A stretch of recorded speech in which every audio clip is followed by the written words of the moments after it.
அது ஒண்ணுமே கிடையாது. அது வெறும் பூச்சாண்டி. அது ஜஸ்ட் மனிதனுடைய பெருமை. ஒரு மனிதனுடைய ஈகோவ பேக் பண்ணி அவன் ஜாதின்றான். மனிதனுடைய ஈகோவ பேக் பண்ணி அவன் வந்து வேற ஒண்ணுன்னு சொல்லிருக்கான். அவனுடைய கௌரவம்ன்றான், அவனுடைய அடையாளம்ன்றான், அவனுடைய பெருமைன்றான். இது எல்லாமே அவன் மனிதர்களுடைய ஈகோவோட குப்பையோட பேக்கேஜஸ் தான். இத நம்ம எட்டி உதைச்சுட்டு போயிட்டே இருக்கலாம். ஆஸ் அ மேன்கைண்டா நம்ம வேற இடத்துக்கு போலாம். நம்ம வந்து நம்முடைய அம்பேத்கர் சொல்றாரு, "emancipation of mind, cultivation of mind is the ultimate goal of human existence." அப்போ அதே மாரி பாப் மார்லியோட ஒரு கொட்டேஷன், "emancipate your mind from mental slavery."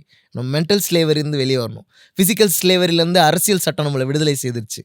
ஆனா மென்டல் ஸ்லேவரிலருந்து ஆர்ட் நம்மள விடுதலை செய்யணும்.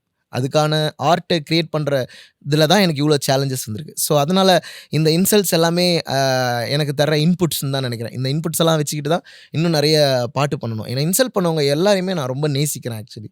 ஏன்னா அவங்க எல்லாருமே வூண்டட் சோல்ஸா இருக்காங்க. அவங்க எல்லாரும் ஹீல் ஆவணும். அவங்களுக்காக நான் ப்ரே பண்றேன். யாஹ்!